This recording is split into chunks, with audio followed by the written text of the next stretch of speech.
Chemical hazards में सबसे पहले केमिकल्स के बारे में जानिए कि केमिकल कितने प्रकार का होता है। केमिकल का नेचर यानी प्रॉपर्टी क्या है, केमिकल किस किस स्टेट्स में पाया जाता है यानी किन किन हालात में पाया जाता है, और केमिकल से कौन कौन सा हजार्ड है यानी ख़तरा है। केमिकल के बारे में काफ़ी सेंसिटिव माना गया है, इंडस्ट्रीज़ को हजार्डस माना गया है। उसी इंडस्ट्रीज़ के बारे में गवर्नमेंट ने फैक्ट्री एक्ट के नॉर्म में ये बात है कि ऑन साइड इमरजेंसी प्लान लागू होना चाहिए जिसमें केमिकल इंडस्ट्रीज़ है। तो सबसे पहले लिखिए types of chemicals.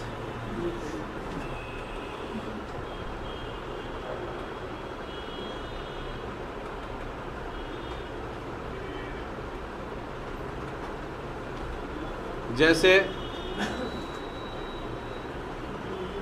Types of chemicals के बारे में क्या समझ रहा है? तो हिंदी में आप बोल दिया, मतलब क्या समझा?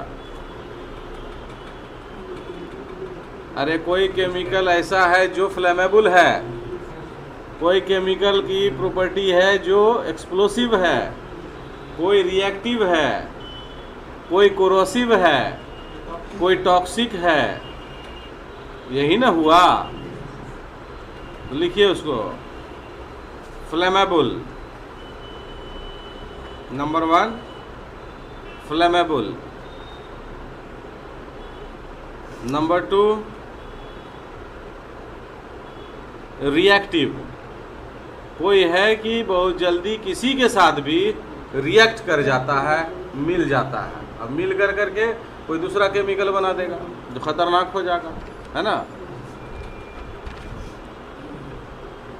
तीसरा टॉक्सिक।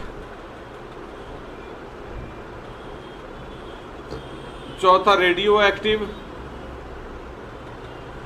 जिससे रेडिएशन निकलता है, जैसे यूरेनियम हो गया, थोरियम हो गया, प्लूटोनियम हो गया, रेडियम हो गया, है ना।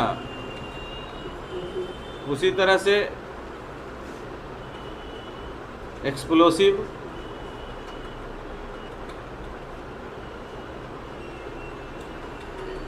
छठा कोरोसिव। कोरोसिव यानी क्षय कर देने वाला, गलाने वाला। ये अगर इनहेल करते हैं या बदन पर पड़ता है तो सेल और टिश्यू को डिस्ट्रॉय कर देता है। ये सबका नेचर है, ठीक है। इतने प्रकार के केमिकल्स आपको मिलेंगे नेचर के मुताबिक, ठीक है। अब किन किन स्टेट्स में केमिकल आपको पाया जाएगा? स्टेट माने राज्य नहीं, हालात, अवस्था। कौन कौन से अवस्था में मिलेगा? यही रहता है, क्या और रहता है? तो लिखिए प्लाज्मा। तो लिक्विड नहीं है, प्लाज्मा। लिखिए स्टेट ऑफ केमिकल्स।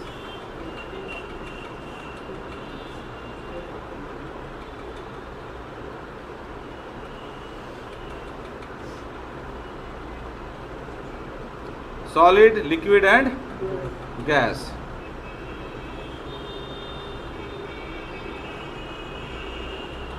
तीन स्टेट में है। अब उसका कैरेक्टर उसके खतरे के मुताबिक, है ना। तो लिखिए कैरेक्टरिस्टिक्स ऑफ केमिकल्स।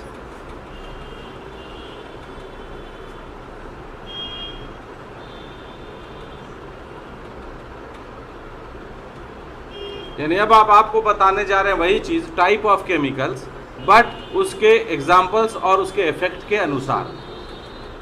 सॉलिड में वही चीज अलग होगा, लिक्विड में वो अलग हो जाएगा, गैस में वो अलग हो जाएगा।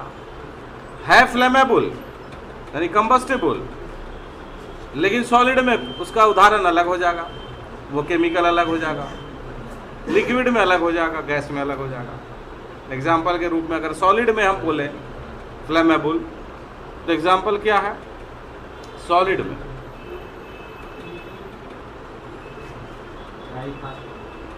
सॉलिड है, जलेगा है, जलता है, कंबस्टिबल है वो, ज्वलनशील है वो, है?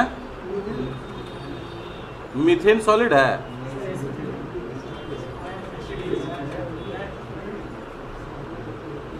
तो कंबस्टिबल, हाँ है तो कंबस्टिबल, लेकिन सॉलिड में, बस समझ रहे हैं? जैसे वुड, पेपर, ये सॉलिड नहीं है, ये केमिकल नहीं है, बिना केमिकल के बनेगा, ये तो केमिकल है इसमें, है ना जी। अगर वही कंबस्टिबल हम बात करेंगे लिक्विड में, पेट्रोल, केरोसिन, डीजल, और वही अगर हम बात करें गैस में, ऑक्सीजन, हाइड्रोजन, एसिटिलीन, मीथेन, बदला ना साहब? तो उसी प्रकार से आप लिखिए।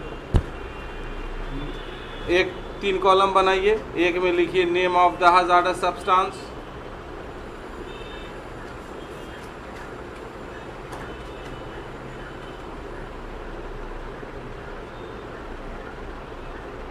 या नेम ऑफ द कैरेक्टरिस्टिक्स, ये भी बोल सकते हैं, और दूसरे में एग्जाम्पल, और तीसरे में उसका प्रभाव यानी इफेक्ट।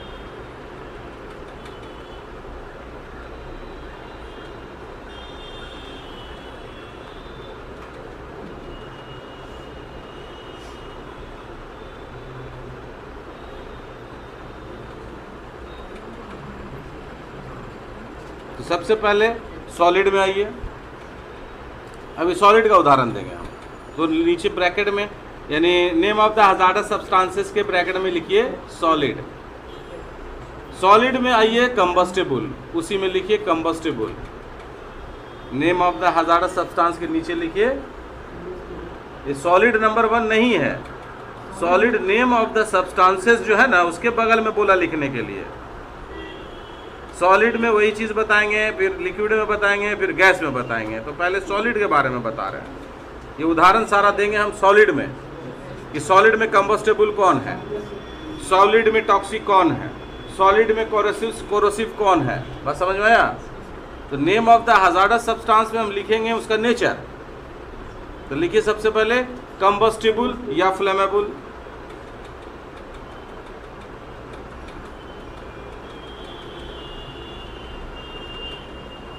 उसका उदाहरण, हाँ लिखिए वुड, पेपर, ऊल, ईटीसी। इसका प्रभाव क्या होता है? आग लगना आसानी से, ये बहुत आसानी से आग पकड़ता है। तो लिखिए, हाँ ईटीसी हो ना क्या जी। तीसरे कॉलम में इफेक्ट है, तो उसका प्रभाव क्या होगा? उसका नेचर के हिसाब से पता लिखोगे ना उसका प्रभाव। तो इसमें कैच फायर इजली है। वो अभी बोला का चीज किसके बारे में बोल रहे हैं? Catch fire easily. अब लिखिए टॉक्सिक में,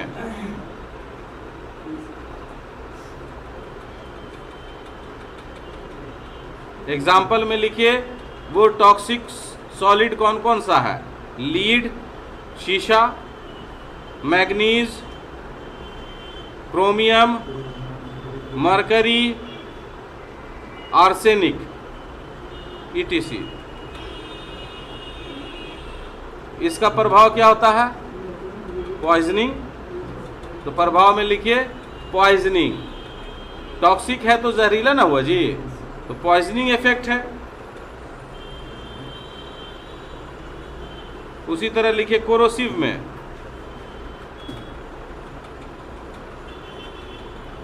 सॉलिड में पोटास,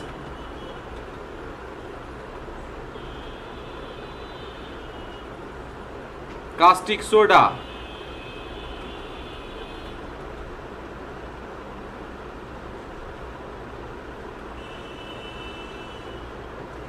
इसका प्रभाव ब्लिस्टर, बर्न, BLISTER, जलन।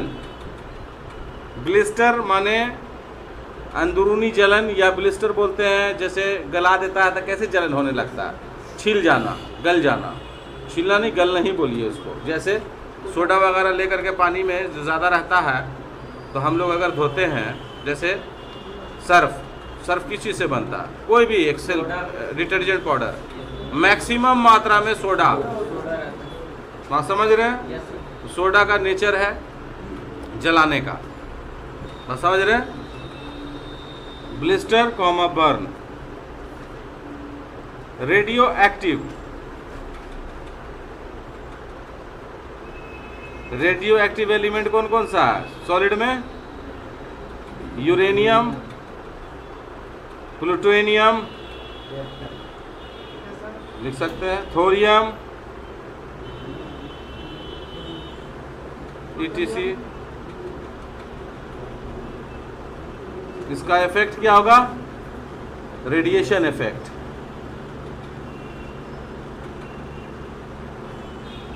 रिएक्टिव में लिखिए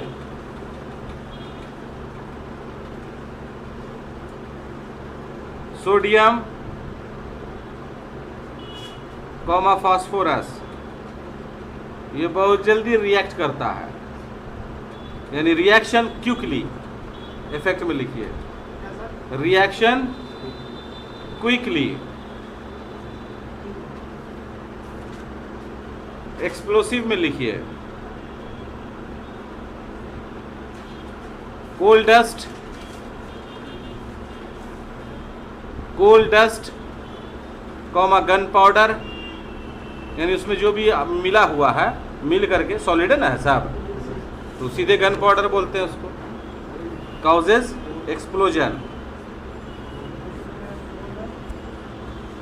ठीक है?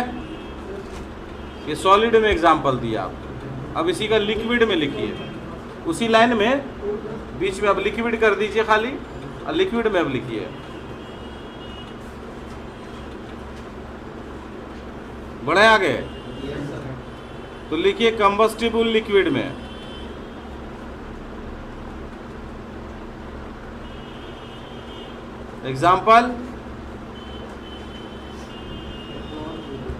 एग्जाम्पल बोलो। हाँ जी, तब लिखो। हाँ जी लिखो, मीथेन, मिथाइल अल्कोहल, ये सब लिक्विड है, आसानी से आग पकड़ता है। तो प्रभाव के में क्या लिखोगे? तो प्रभाव में क्या लिखोगे? Catch fire easily. अब वही आ जाएगा क्रोसिव में लिक्विड, तो यहाँ पर एलिमेंट बदल जाएगा। नाइट्रिक एसिड, जितना भी एसिड है सब कोरोसिव है। नाइट्रिक एसिड, सल्फ्यूरिक एसिड, इसके कारण क्या होता है? बर्न, यानी जलना, जलन होता है। इफेक्ट में लिखिए causes burn. Toxic liquid benzene comma carbon tetrachloride,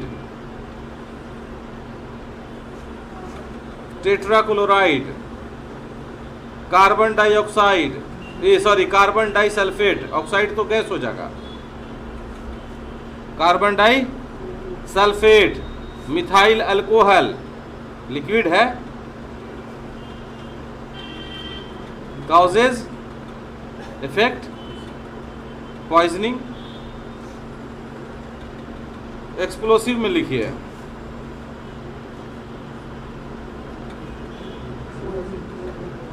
TNT, explosive, बहुत खतरनाक एक्सप्लोसिव है लिक्विड में। TNT, ट्राई नाइट्रोटॉलीन,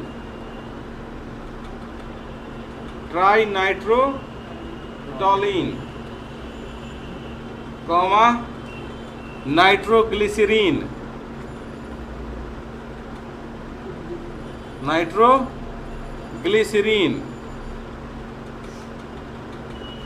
इफेक्ट में लिखिए एक्सप्लोजन। अब यही अगर गैस रहता तो हाइड्रोजन हो जाता, प्रोपेन हो जाता, है ना जी। अब लिखिए लिक्विड गैस में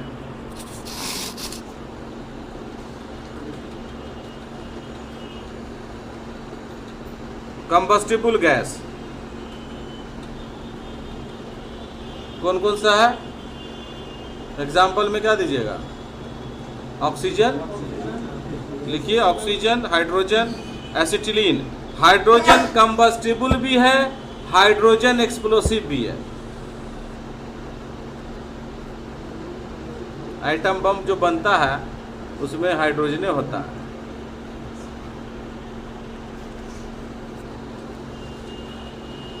एसिटिलीन गैस है, कल पढ़ाया था ना कटिंग में, वो भी आग पकड़ता है तुरंत। तो लिखिए कैच फायर इजली।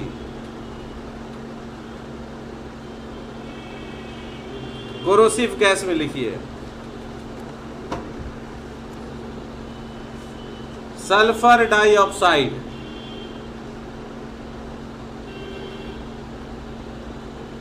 उसमें सल्फ्यूरिक एसिड था, किसमें? लिक्विड में, और इसमें क्या हो गया? ऑक्साइड हो गया। Sulphur dioxide, comma chlorine,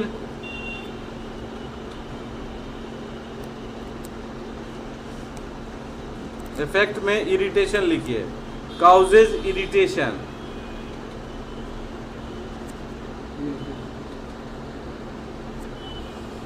toxic में आ जाइए, carbon monoxide,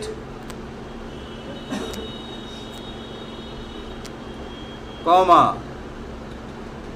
methyl isocyanide, methyl isocyanate, comma phosgene. ये इतना खतरनाक है कि जाने चला जाएगा। इसको लिख सकते हैं fatal in nature, fatal in nature. Explosion में लिखिए, यानी एक्सप्लोसिव में लिखिए hydrogen propane,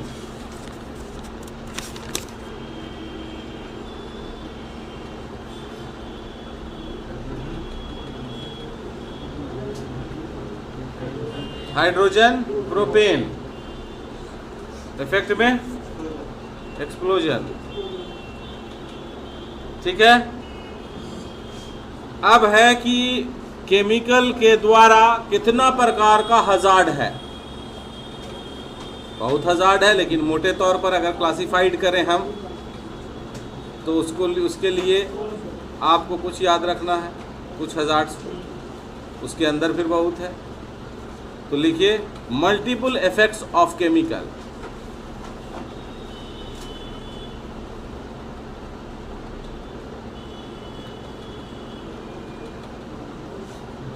multiple effects of chemical. कौन कौन सा प्रभाव केमिकल के कारण पड़ता है? नंबर 1 ऑक्यूपेशनल डिजीजेस, उसमें केमिकल ना योगदान देता है जी, जैसे सिलिकोसिस, एस्बेस्टोसिस, साइड्रोसिस, बायोसियोनोसिस, बैगोसोसिस, सुब्रियोसोसिस, है ना, ये ऑक्यूपेशनल डिजीज। दूसरा फायर हजार्ड,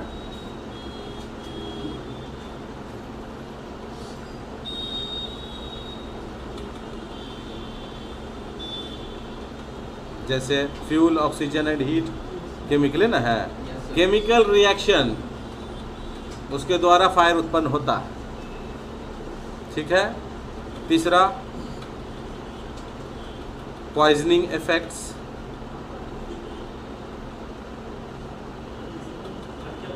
तीसरा पॉइजनिंग इफेक्ट्स, पॉइजनिंग हजार्ड है। टॉक्सिक इफेक्ट, टॉक्सिक हजार्ड भी बोल सकते हैं इसी को। चौथा एक्सप्लोजन, यानी एक्सप्लोसिव हजार्ड है।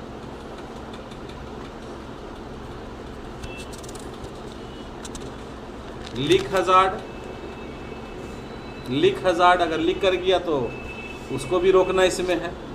लीक नहीं होना चाहिए, है ना, केमिकल ना है जी, इसलिए लीक हजार्ड है। जैसे लीक हजार्ड अगर शब्द आया तो क्या समझो इससे?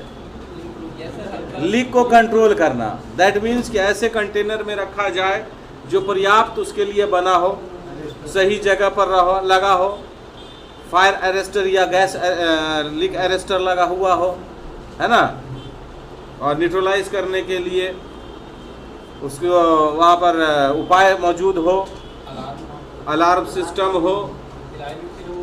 अभी हुआ है, हाँ अभी हुआ है, अभी 2-4 दिन पहले ना न्यूज़ था, 12 तारीख को था ना, हाँ हम भी हल्का सुना था।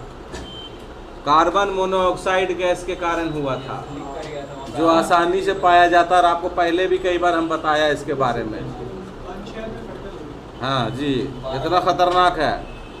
कार्बन मोनोऑक्साइड को उदाहरण हम लोग देते हैं साइनाइड से, जो बोलते नहीं साइनाइड, बच्चा बच्चा जानता है कौन सा साइनाइड लिए होता है, मुंह पे रखो मर जाएगा तुरंत। उसका एग्जाम, उसका हम लोग कहते हैं carbon monoxide is as compare to cyanide, इतना खतरनाक है वो। लेकिन एक सर्टेन मात्रा पे जाने ले लेगा, वो सफोकेशन है, एस्फिक्सिएशन गैस है, वो तुरंत ऑक्सीजन ख़त्म कर देता है। जो शरीर में ऑक्सीजन है सबको एब्जॉर्ब कर लेगा, तो इससे मरना ही मरना आज। देखो ना एक एग्जाम्पल में कि चूल्हा जलाते हो और धुआं जो गली में निकलता है उसको क्रॉस करो, सांस रोक के ही जाना है, सांस तुम ले नहीं सकते हो फ्रैक्शन ऑफ सेकंड के लिए भी, भक से ब्लॉक कर देगा। तुम सांस लो, ब्लॉक कर देगा यहाँ, तो इतना खतरनाक है। Next, environmental pollution.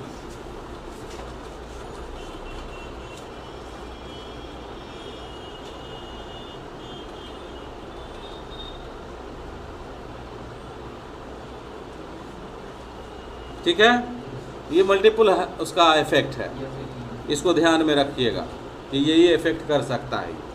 अब इसमें है कि कंट्रोल मेजर। ये कंट्रोल मेजर में आपको कौन कौन सा पॉइंट याद रखिएगा, लिखिए कंट्रोल मेजर। नंबर 1, सबसे पहले स्टोरेज में आपको ध्यान देना है कि आपको सही ढंग से स्टोर करना है, सही जगह पे स्टोर करना है, मेंटेनेंस उसका प्रॉपर होना चाहिए, टेम्परेचर प्रेशर वगैरह इसका मेंटेन होना चाहिए। ये स्टोरेज का कंट्रोल मेजर्स है, ये हम बताना चाह रहे हैं। जो जहाँ स्टोर होता है वहाँ क्या क्या आपको देखना है, वहाँ पर देखना है जिस बर्तन में रखा हुआ है, जिस जगह पे रखा हुआ है, वेंटिलेशंस को देखना है, प्रॉपर हाइट पे है कि नहीं है, ज़मीन पे कभी भी नीचे नहीं रखना चाहिए उसके कंटेनर को जब भी रखें हाइट पे रखें, with standing pressure and temperature को वो बर्दाश्त कर सके। ये सारी चीज़ें आपको उसमें देखना है। वॉल्यूम्स ऑफ मटेरियल्स जो एकोमोडेट है वो पर्याप्त है या नहीं है आपके कंटेनर के मुताबिक, वह समझ रहे हैं। किसी का इग्निशन पॉइंट्स बहुत कम होता है और किसी का इग्निशन पॉइंट बहुत ज़्यादा होता है, यानी कोई ज्वलनशील तो है लेकिन बहुत ख़ास टेम्परेचर जब मिलेगा तब वो जलेगा, और कोई है कि बहुत कम टेम्परेचर में ही वो इग्निट कर जाएगा। तो इसी का ख्याल रखना होता है कि किसी भी तरह का नेकेड फ्लेम या सिगरेट, बीड़ी या हीट वहाँ पर न हो। ये रिस्ट्रिक्टेड एरिया है जहाँ पर इस तरह की चीज़ों का अलाउ नहीं करना है किसी भी हाल में, स्टोरेज एरिया में। क्लियर है, ध्यान रहेगा। दूसरा चीज़ इसमें हम देखेंगे कंट्रोल, लिखिए स्टोरेज लिखा ना जी। दूसरा चीज़ देखेंगे कंट्रोल या regulation of temperature and pressure.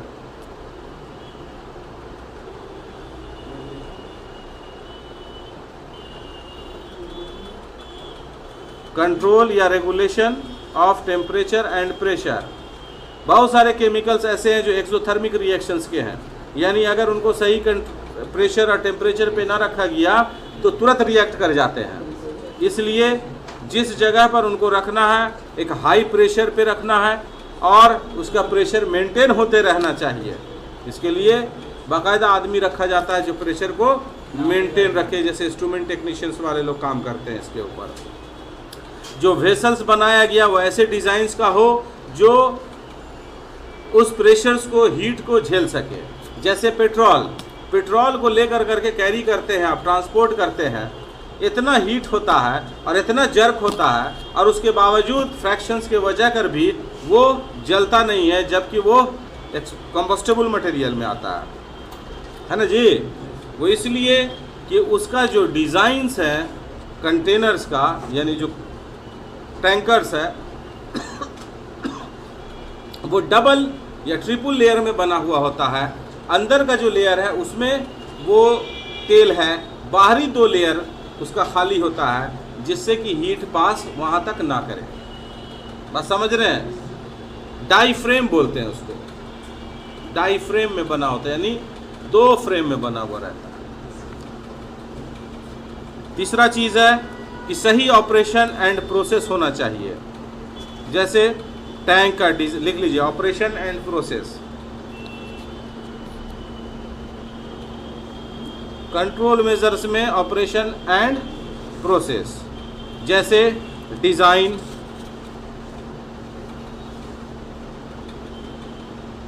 जैसे कंटेनर का या टैंक का डिज़ाइन वो पर्याप्त थिकनेस का होना चाहिए, टेम्परेचर और प्रेशर को बर्दाश्त करने वाला होना चाहिए, है ना जी। चाहे तो लिख सकते हैं इसको, चाहे तो इसको लिख सकते हैं नंबर 1 इसके अंदर, नंबर 1 ऑपरेशन एंड प्रोसेस। हाँ तो वही, हाँ जी उसको हिसाब से ही वही तो लिखा रहे हैं ना। डिज़ाइन उसका वैसा होना चाहिए जो उसके प्रेशर और टेम्परेचर को बर्दाश्त कर सके। जब हम किसी चीज़ को किसी में रखते हैं सामान को, तो सबसे पहले उसका हाइड्रोलिक टेस्टिंग होता है। बिना टेस्टिंग के अगर उसमें सामान रखिएगा तो वो फाड़ देगा उसको प्रेशर की वजह से। तो हम इतने प्रेशर को, जितना उसका प्रेशर है उतने से ज़्यादा प्रेशर उसके अंदर डाल करके पानी के द्वारा या हवा के द्वारा हम उसको टेस्ट करते हैं, ताकि वो उसको बर्दाश्त कर सकेगा या नहीं। इसको कहते हैं हाइड्रो टेस्टिंग। बात समझे? ऐसे थोड़ी है जिसमें चाह रख दिया। लिखो डिज़ाइन में, टैंक और container should be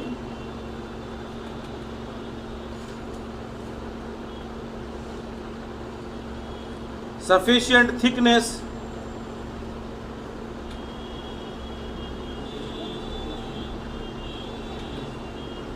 through diaphragm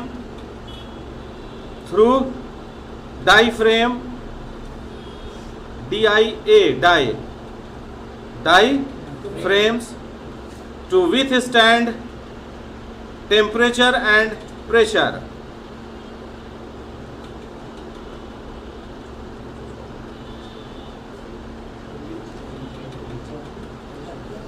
ठीक है। उसी तरह से पाइपलाइन में भी लिख लो, pipeline should be at height,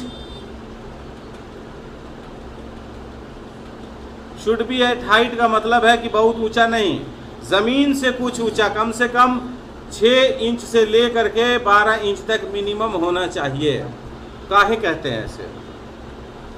ज़मीन में इसलिए कि अगर लीक करेगा तो पता चलेगा, और अगर सटा के रखोगे तो पता नहीं चलेगा जल्दी।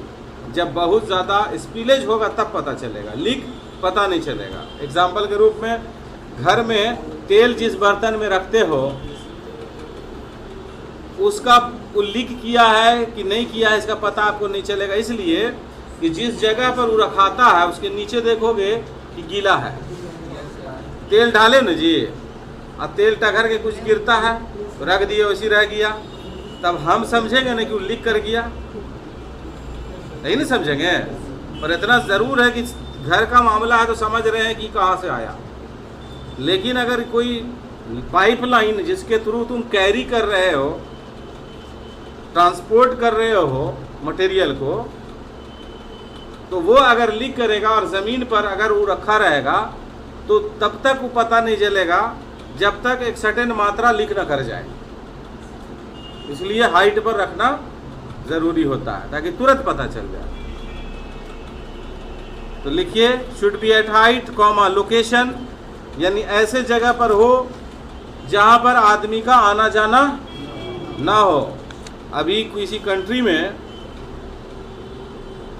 गैस लाइन ब्लास्ट किया है, कल या परसों के न्यूज़ में हम सुन रहे थे। 100 मीटर हाइट तक आग उठा था। 100 मीटर का मतलब 300 साढ़े 300 फीट, सोच लीजिए कितना ऊंचा किया होगा, आग ऊपर। तो लिखिए लोकेशन एंड थिकनेस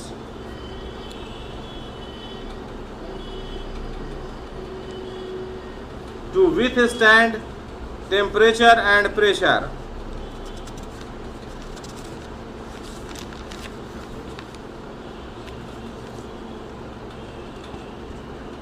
ठीक है, और इसी ऑपरेशन एंड प्रोसेस में लिखिए तीसरा पॉइंट डिजाइन पाइपलाइन, दूसरा हुआ तीसरा का तीसरा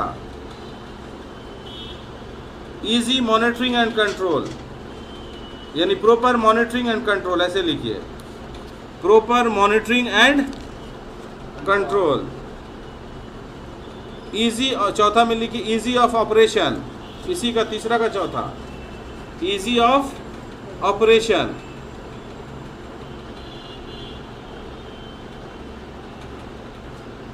डेली इंस्पेक्शन, पांचवा पॉइंट।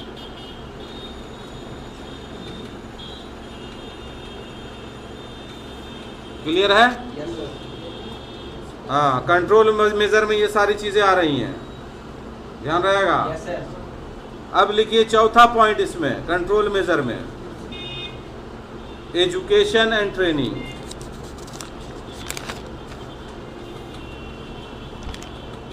ये तो सबसे इंपॉर्टेंट चीज है।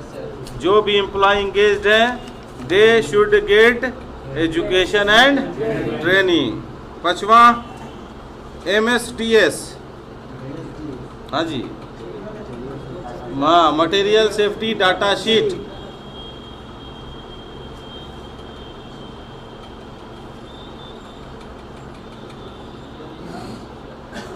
MSDS material safety data sheet. छठा है repairs and maintenance, repair and maintenance. Skilled और कॉम्पिटेंट पर्सन के द्वारा प्रॉपर इंस्पेक्शन होना चाहिए और उसका सही देखभाल होना चाहिए। जो खराबी उसमें उत्पन्न हो तुरंत उसको ठीक करना चाहिए। इसमें आज का काम कल पर बिल्कुल नहीं छोड़ना चाहिए, वरना बहुत बड़ा जिसका उदाहरण आपके सामने है एक्सीडेंट हो जाता है, जैसे भोपाल गैस ट्रेजेडी। अब लिखिए, ये कंट्रोल मेजर में था, ठीक है। अब लिखिए गाइडलाइन ऑफ फैक्ट्री एक्ट भी देख लीजिए, क्या क्या गाइडलाइन देता है उसका केमिकल के लिए। गाइडलाइन ऑफ फैक्ट्री एक्ट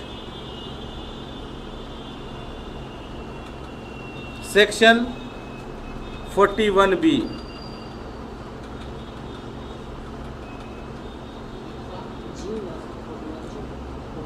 सब जीए में आवेगा रे,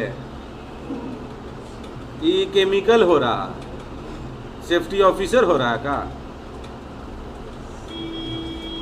41B लिखिए, इसमें क्या कहता है। Number 1, the occupier of every factory, यानी मालिक, the occupier of every factory.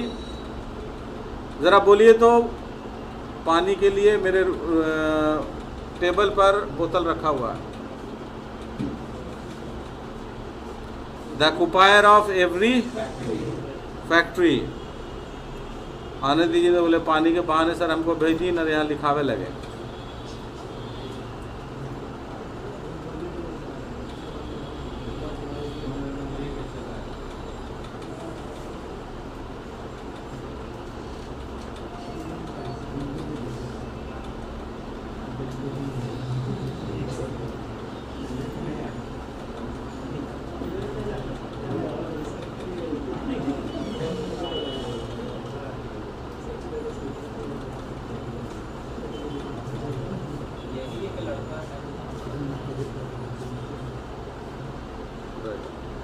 बैठ जाओ बैठ जाओ।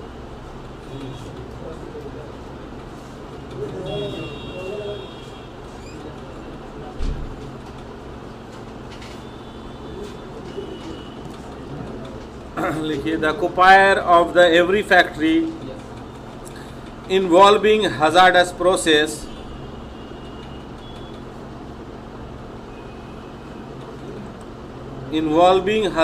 process shall disclose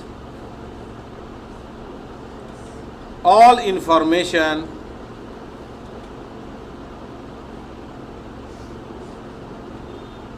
regarding dangers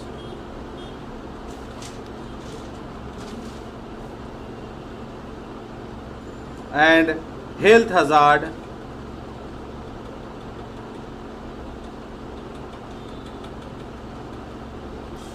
and the measures यानी उपाय to overcome such hazards arising from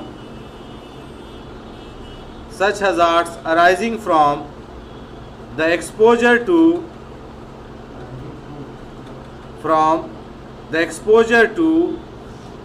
or handling of material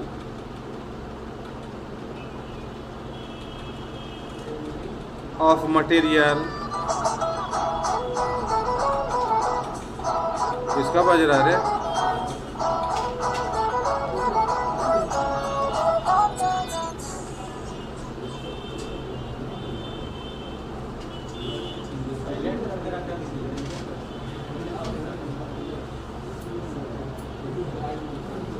Handling of material or substances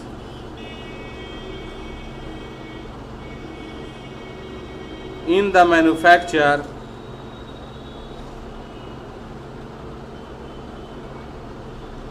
transportation, storage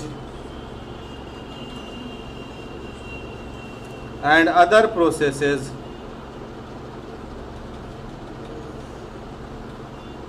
to the workers employed in the factory.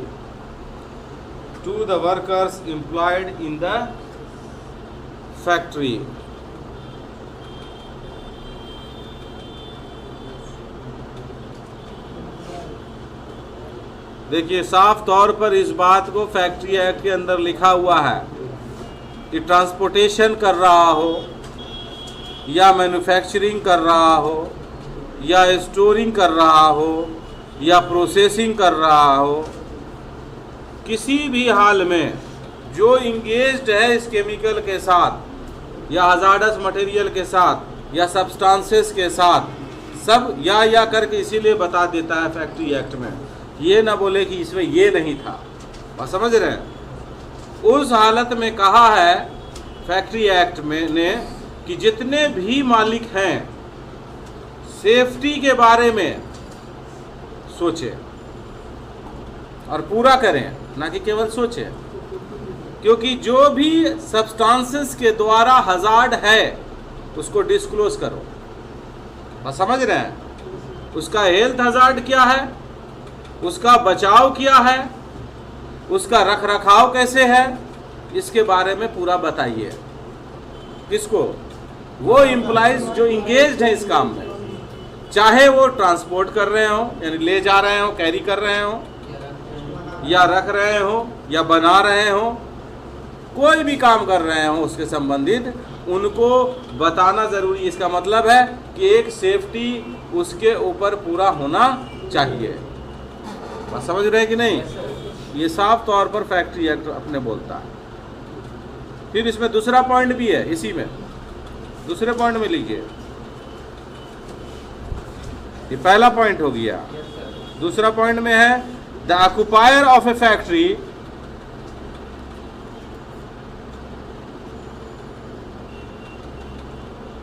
involving a hazardous process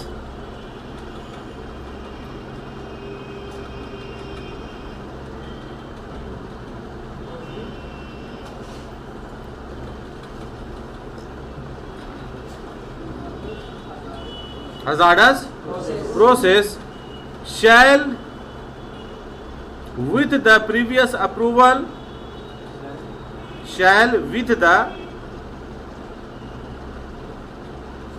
previous approval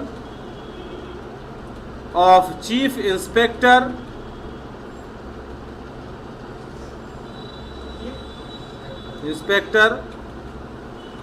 यानी factory chief inspector lay down measures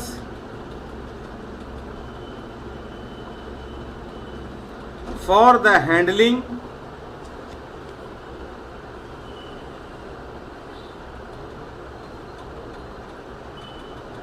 uses, transportations and storage of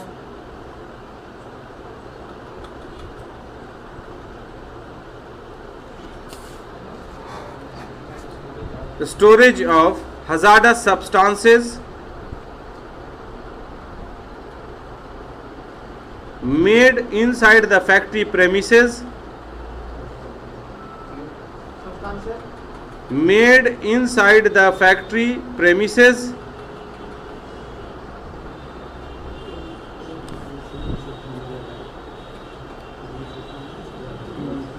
factory premises माने जगह, हाँ, and the disposal of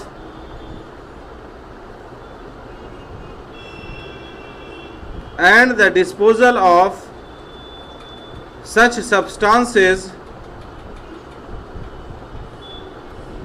outside the factory premises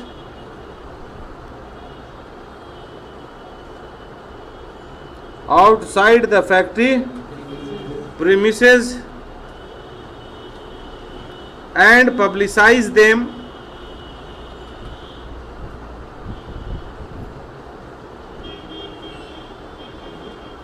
to the workers and the general public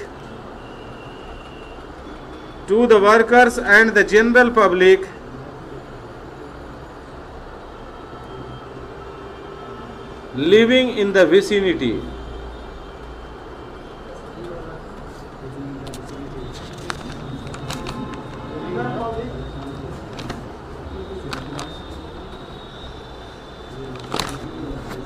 living in the vicinity. देखिए इस बात को भी सुन लीजिए, ये बहुत इंपॉर्टेंट है, यहाँ बिल्कुल ध्यान इस पर नहीं दिया जाता है। आपके घर से कूड़ा कितना निकल रहा है कोई ध्यान देता है? लेकिन बाहर कंट्री में इस पर बहुत ध्यान है, और वो भी खतरनाक केमिकल का वेस्ट। आप जितना दिल चाहेगा निकाल लीजिएगा, नहीं, लिमिट है, उस लिमिट में ही निकालना है आपको, और इसके लिए आपको अप्रूवल लेना होगा सरकार से। बात समझ रहे हैं? और वो नपाता है, बाकायदा जांचा जाता है। अगर आपके अप्रूवल जितना आप लिया उससे ज़्यादा अगर निकल गया तो आप पर फाइन हो जाएगा। काहे? पॉल्यूशन है उससे, soil pollution, water pollution, air pollution, pollution ही पॉल्यूशन है, खतरनाक चीज़ है। कैसे आप बहुत ज़्यादा निकाल दीजिएगा? तो यहाँ ये चीज़ नहीं है, बाहर बहुत ज़्यादा है, यहाँ भी है, कभी कभी हुआ है, ऐसी बात नहीं है, पर उतना इन्फोर्समेंट इस पर नहीं है। तो वो कहता है इस फैक्ट्री एक्ट में है, पर इम्प्लीमेंट नहीं होता, दिक्कत यही बात है। तो वही यहाँ पर कह रहा है कि अप्रूवल लेना होगा चीफ इंस्पेक्टर ऑफ फैक्ट्री से, क्या आपके यहाँ क्या बन रहा है और आपका कचरा कितना बाहर निकल रहा है, और लोगों को इसके बारे में बताइए कि इससे क्या आपको नुकसान है, कैसे बचना है, अपने वर्कर को भी और जो उसके करीब में रहने वाले लोग हैं उनको भी, ना कि सिर्फ वर्कर। जैसे मान लीजिए हम कोई केमिकल बना रहे हैं, यहाँ केमिकल फैक्ट्री है मेरा, जहरीला चीज़ निकल रहा है वेस्ट, और हम यहाँ के नाली में या पानी में मिला रहे हैं, और यहाँ से गंगा में जा रहा है, और गंगा की पूरी मछली मर जाएगी, गंगा का पानी दूषित हो जाएगा। इतना ज़्यादा हम मिला दें तो नुकसान किसको है? पूरे पब्लिक को। ये होने दीजिएगा, गलत है वो। या फिर हम यहाँ पर से डक्ट वेंटिलेशंस के द्वारा सक कर कर करके हम बाहर फेंक रहे हैं डस्ट को, और उस जगह फेंक रहे हैं जहाँ आसपास लोग रहते हैं। क्या ये सही है? बिल्कुल गलत है नियम के मुताबिक। आप उसको स्टोर कीजिए और फिर ऐसी जगह पर ले जाके फेंकिए जहाँ के करीब में समीप में कोई आबादी ना हो। जितना ताकीद किया जाता है इतना ज़रूरी है। तो ये फैक्ट्री एक्ट के अंदर है, इसलिए इसको आप नहीं कोई मान रहा बट आप उसके ऊपर हाँ भी यहाँ बोल सकते हैं, आपके पास बोलने के लिए राइट है, लड़ने के लिए है। कोई लड़ना नहीं चाहता, कोर्ट में कौन जाएगा, केस कौन करेगा, कौन देखेगा, नहीं जी, बहुत सारा चक्कर है। उसी तरह से सेक्शन 40C, 41B और 41C उसमें भी लिखा हुआ है कुछ बातें, वो क्या है उसको देख लीजिए। Section 41C, every occupier of a factory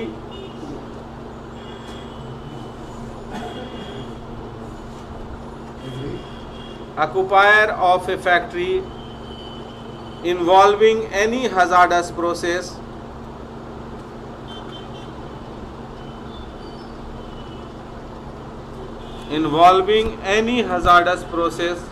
shall, और डैश देके लिखिए A, maintain accurate health record of the workers, maintain accurate पक्का पक्की health records of the workers.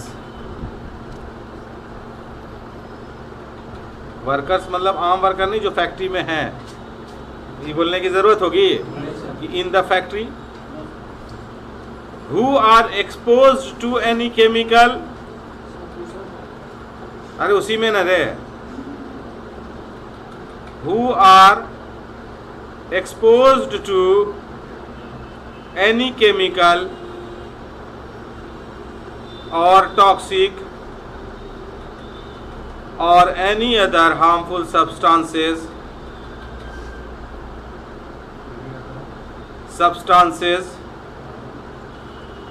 which are manufactured,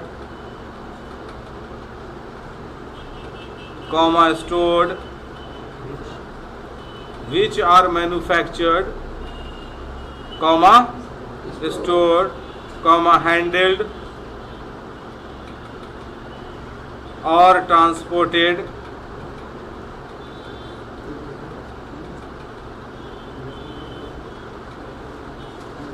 and देखिए and such records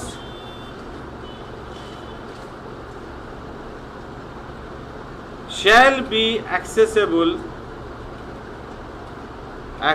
माने पहुंच, access नहीं बोला यार, एक्सेसिबल माने पहुंच योग्य, एक्सेस से बना है ना, accessible to the workers.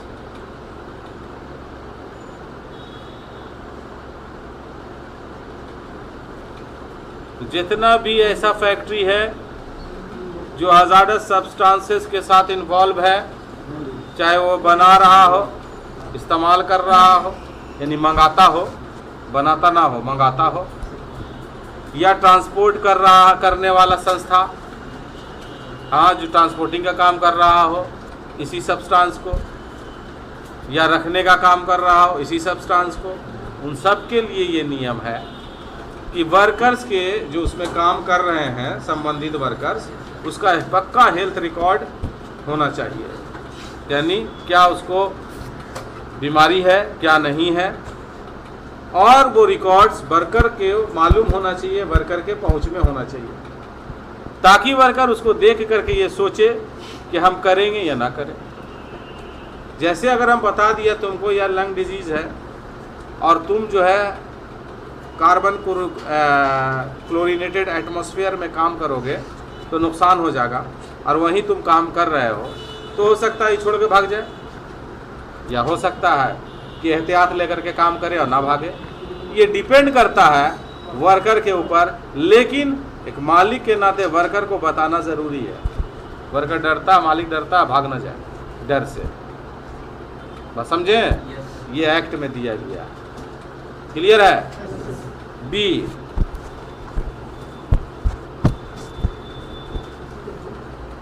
Appoint persons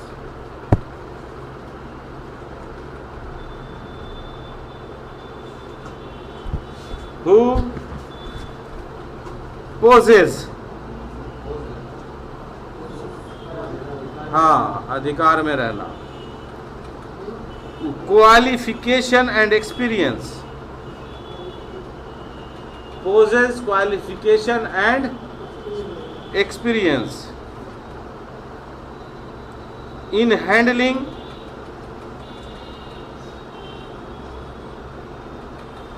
hazardous substances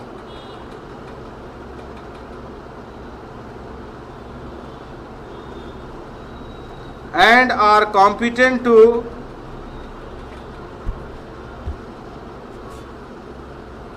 such handling, competent to such handling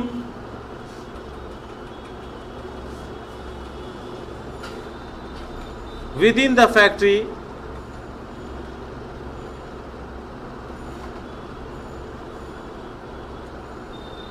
and to provide the working place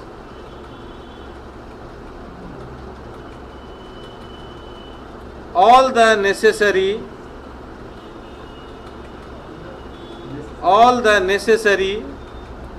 facilities for protecting the workers.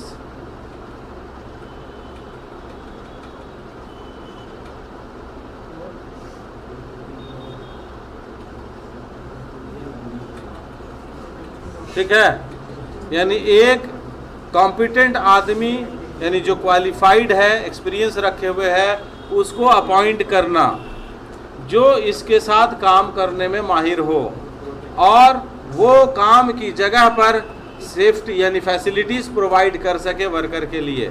तो ऐसा आदमी को क्या नाम देंगे? सेफ्टी ऑफिसर, वही न देंगे जी। तो इसके मुताबिक भी वही ना बात आ रहा है, बात समझे कि नहीं? तो पहले क्या था कि पहले था जो केमिकल इंजीनियर है या केमिस्ट है या बीएससी इन केमिस्ट्री है और 3 साल का वर्किंग एक्सपीरियंस है, उसको अपॉइंट किया जाता था इस काम के लिए। इसीलिए आज भी कहीं कहीं खास करके ऐसी इंडस्ट्रीज़ में बोलता है बीएससी ऑनर्स चाहिए। बस समझ रहे हैं, यानी सेफ्टी में हो तब भी बीएससी ऑनर्स चाहिए, यानी केमिस्ट्री में किया हुआ हो। बीएससी ऑनर्स मतलब खाली बीएससी ऑनर्स फिजिक्स में, मैथ में नहीं, केमिस्ट्री में भी हो। बस समझ रहे हैं, उसको वैल्यू ज़्यादा देता है। तो ये एक जगह है जहाँ पर अभी भी ये चीज़ लागू है। ठीक है, अब आइए कि सेफ्टी इंडक्शन जो केमिकल में दोगे वो किस बारे में दोगे और क्या दोगे। इसमें हम इंडक्शन ख़ास चीज़ों के बारे में देते हैं जिससे कि ख़तरा पैदा होता है, उसके बारे में। तो लिखिए सेफ्टी इंडक्शन में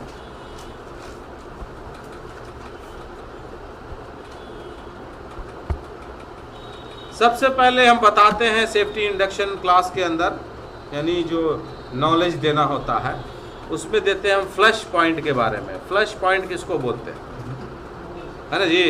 इग्निशन पॉइंट किसको बोलते हैं, ये सब सुनते होंगे।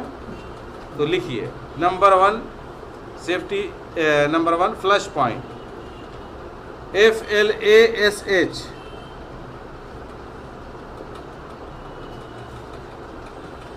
A temperature at which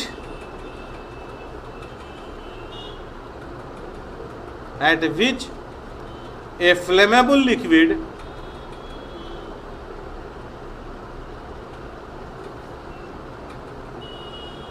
produces sufficient amount of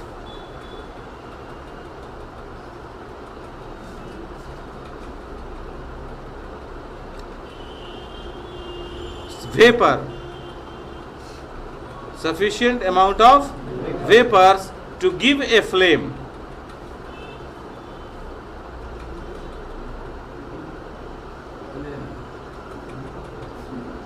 If a source of ignition, if a source of ignition is supplied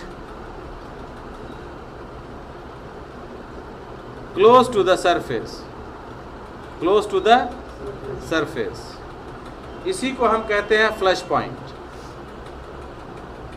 यानी वो टेम्परेचर जिसमें कि कोई भी chemical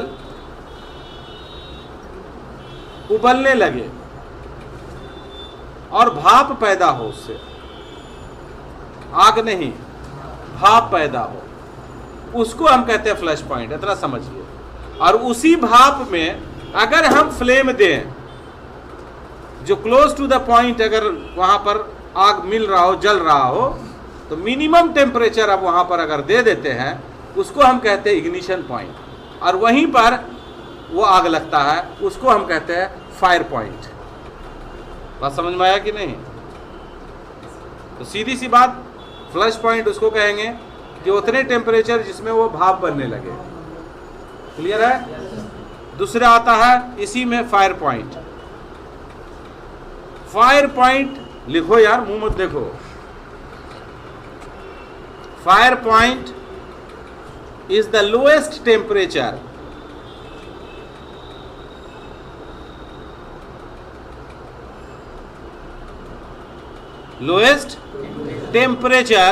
at which the heat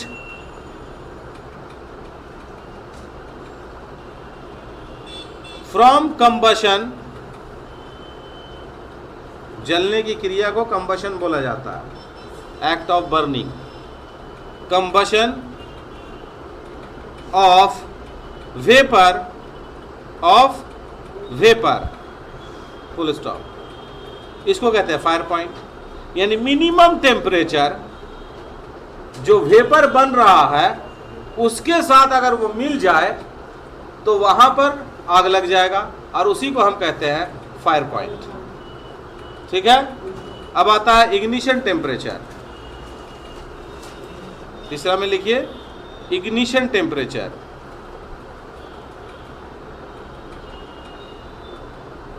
the lowest temperature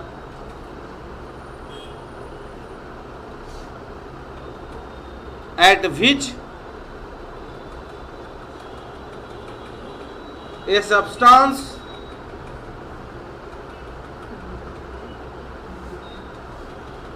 will ignite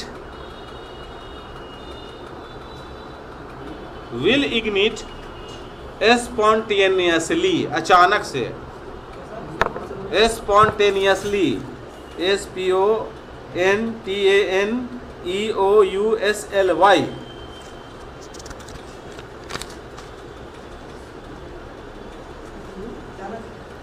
यानी अचानक से जल जाए बिना किसी इंट्रोडक्शन के।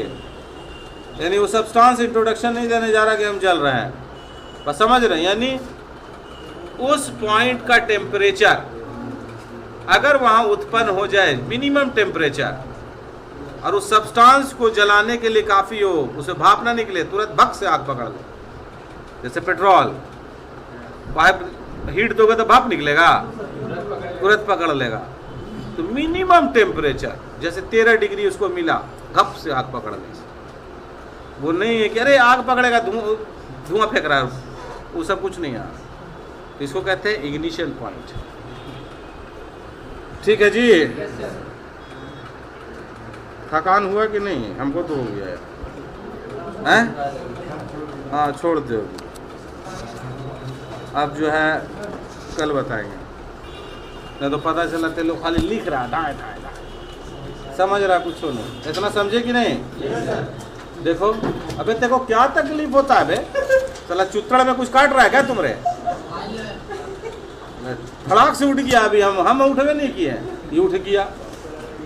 तो मोबाइल रखता काहे ला, जब लेने के लिए तड़पड़ा रहा। तो यहाँ औरों का भी मोबाइल है, उसका भी उठावेगा क्या?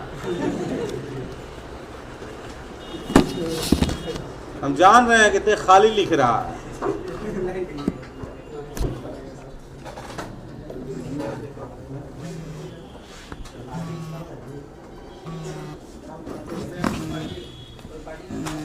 हैं? क्लास के बाद कीजिएगा, क्लास खत्म होगा फिर अपना कीजिएगा। हैं? 1 बजे तक लास्ट का मत पूछा कर, स्टार्ट का पूछा।